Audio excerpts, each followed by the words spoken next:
I was taught the war was about economics, but I was never taught that in 1860, the 4 million enslaved black people were worth more than every bank, factory, and railroad combined. It's easy to look at a flag and call it heritage when you don't see the black bodies buried behind it.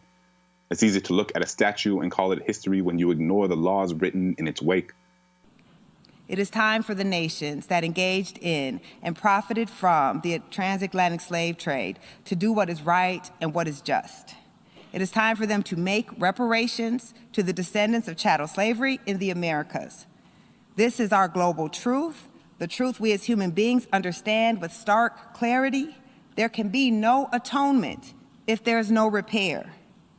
It is time, it is long past time, for reparations for the transatlantic slave trade and all the devastation that it has wrought and all the devastation that it continues to reap.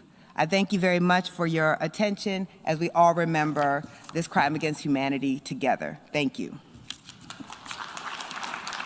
Nikole Hannah-Jones, the Pulitzer Prize-winning New York Times journalist who created the 1619 Project. Slavery existed for 250 years in this country and has only not existed for 150. And, the way that I was taught about slavery growing up in elementary school, we were made to feel as if it was something that happened in the Jurassic Age, that it was the Flintstones, the dinosaurs, and slavery, almost as if they all happened at the same time. But the woman who opened the National Museum of African American History and Culture alongside the Obama family in 2016 was the daughter of an enslaved person.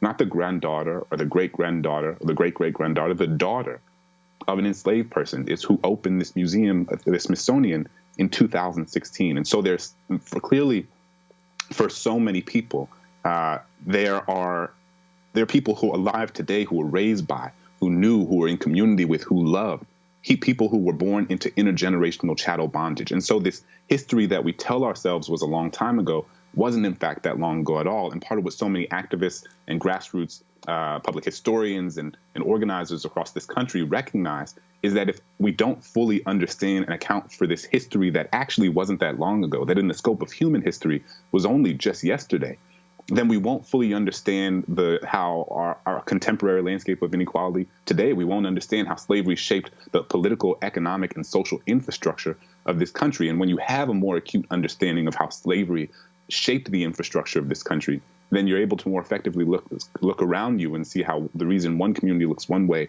and another community looks another way is not because of the people in those communities, but is it because of what has been done to those communities generation after generation after generation. And I think that is central to the sort of public pedagogy that so many of these activists and organizers who have been attempting to make Juneteenth a holiday and bring attention to it as an entry point to think more wholly and honestly about the legacy of slavery have been doing.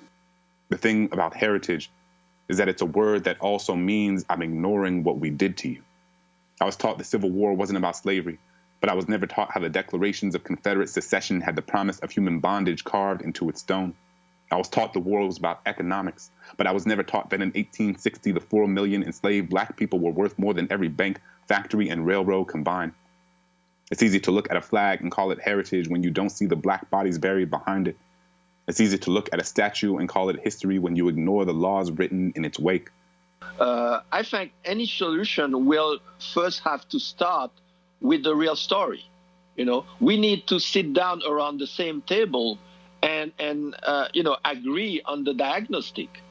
We have to agree on the genocide. We have to agree in the whole line of history that's been going on for more than 700 years. Otherwise, there is no conversation possible.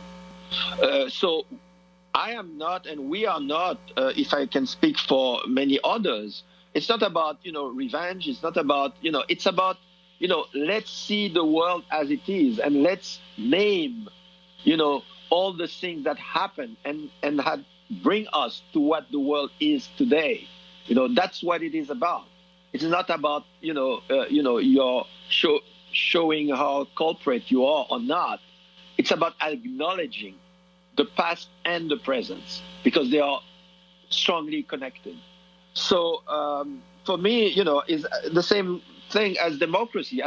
It's implied that we have to sit down and have a real conversation, an honest conversation. But unfortunately, we see that the dominant narrative is not ready for that. They are totally the back on the wall and can't let go of their huge inequality that is actually in those last 30, 40 years that have never been as extreme as it is. And it's people, the January 6th is also another sign of a democracy which is in dire situation, that this country which had been seen as the forefront of democracy and justice was able to attack the very center of that democracy